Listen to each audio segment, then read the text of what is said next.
I've had a lot of people ask me about buying a 4500, and I've also seen a lot of people on the forums that have, either had a LT70 or something like that, and they're looking into going electric.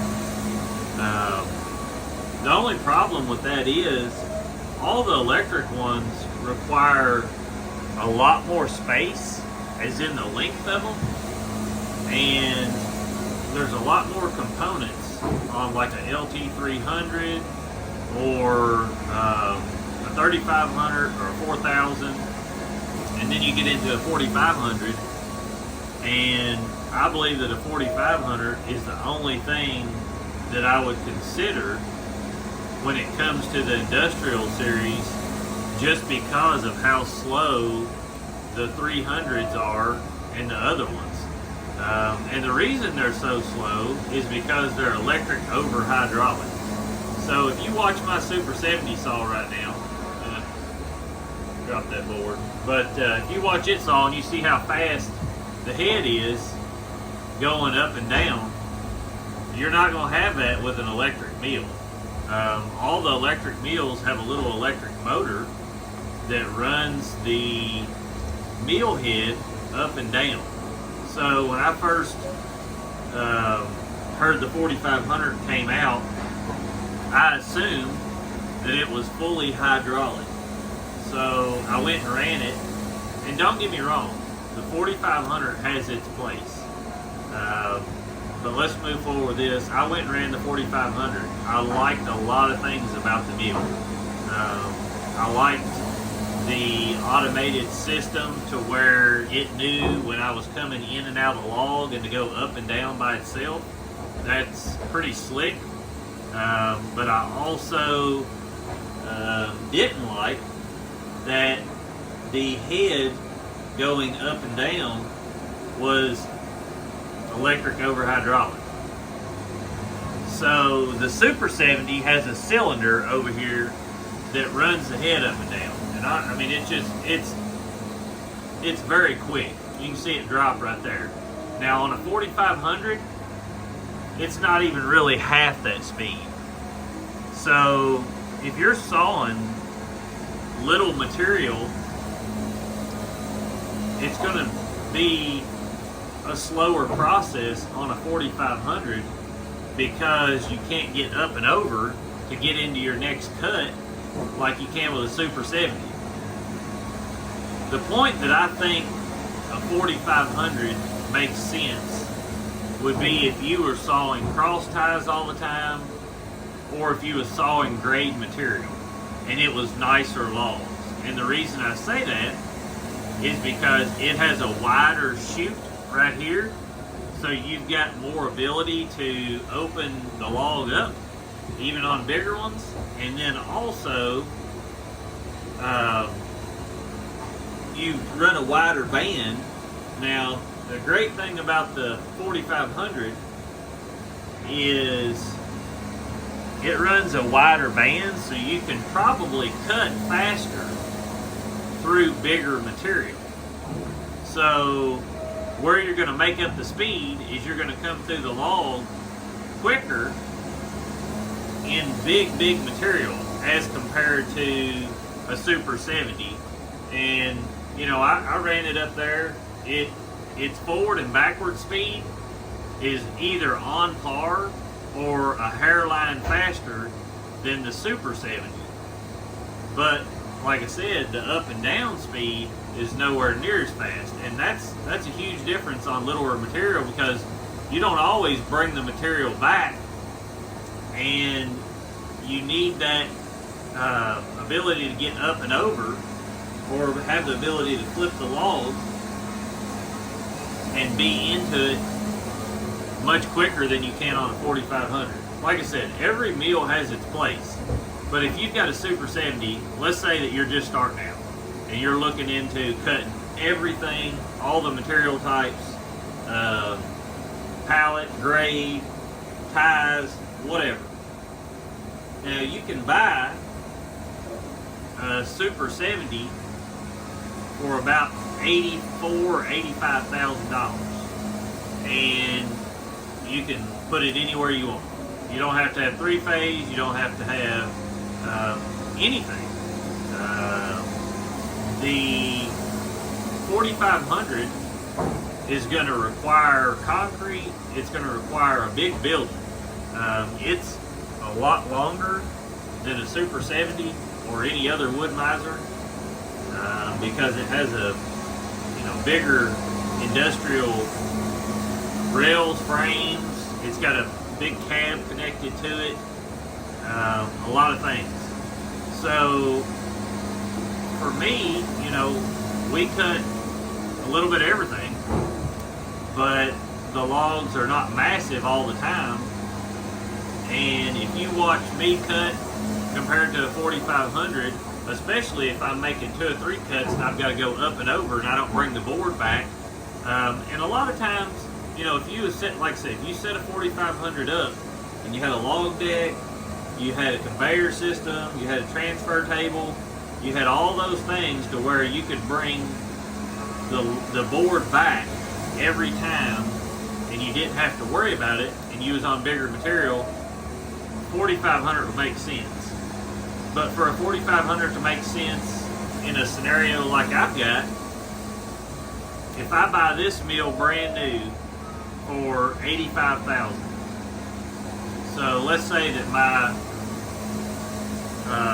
maintenance cost is roughly $15,000 to $20,000 a year with diesel fuel, oil, belts, all of that.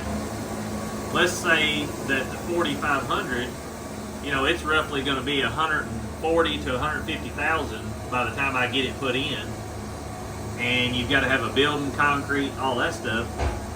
How long, even if it cuts my maintenance down to half, let's say it's $7,000 a year on the run bill on it, how long does it take to recuperate that money and time and all that stuff to get it set up and done? And then also, there's going to be a very, very select few people on the resale value of a 4500, whereas a Super 70, you can sell them at any time. There's people looking for those 24/7. You're never going to have a point where you can't sell it. Now, when I see these LT300s and I see these 4500s and things of that nature, I haven't seen a 4500 yet, but they're brand new. They've been out in no time at all. So people that are putting them in aren't getting rid of them. But LT300s, 4000s, all of those series, and people go to sell them, it takes forever to sell them, and usually it's at a fraction of the cost of what you've got invested in it. So you got to think of that. Then also you've got a much wider, longer band.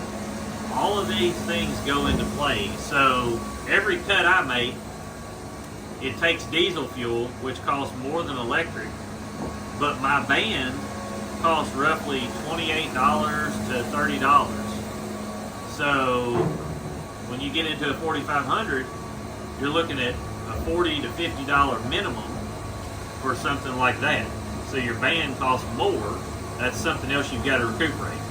So like I said, there's a lot of things to think about, but I think that people that are wanting to go electric really need to go and weigh the odds compared to buying a Super 70. A Super 70 is such a sweet spot meal because of the opportunity it gives you and how you can set it up. On a 4500, if you're trying to set that up in an unautomated system or a smaller, even this building to fit a 4500 and do it correctly would have to be extended out probably 15 foot to make everything function correctly. And like I said, on this material that's smaller, you're not going to gain cutting speed or anything like that. And you're definitely not going to be able to go up and over like your last 3 cuts. If you're cutting it all the way down,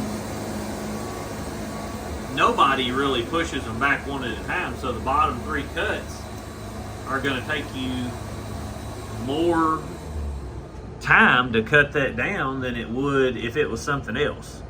But you guys can see this one cutting. This is a 2015 Super 70. I mean, I've got 11,000 hours. Well, I've got 10,524 hours on it. And I know without a doubt that there's many scenarios that I can outcut a 4500. Yes, I'm really good with the machine, and the average user might not see that. But like I said, when you think about cost, so this brand new 80, let's say 85,000. Super 70 or 4500 put in, you're looking at 140 to 150,000, and it takes a lot more things to put in that. So are you really going to recuperate that in the logs that you're sawing?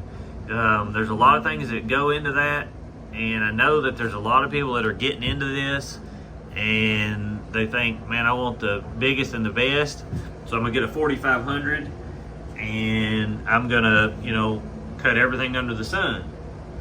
Well, just remember that you're in this to make money.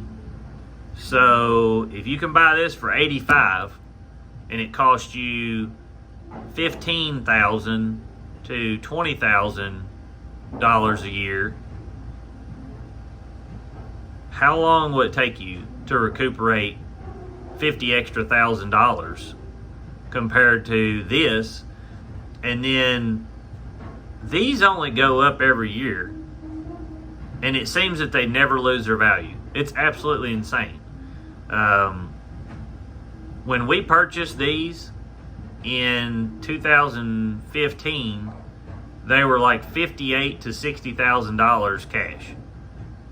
Now they're 82, you know, or whatever, you know, that was after tax. So, you know, now they're way more than that.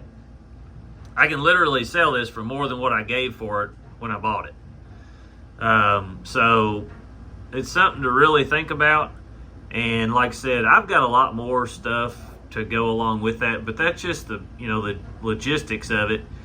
Really put the pen to paper and what you're going to make, and also the cost, because even though you're cutting costs with electricity, you're not really gaining speed in a 4500 as far as logs that are going to be 15 inches, or I would even say 17 inches, you know, butt in and down.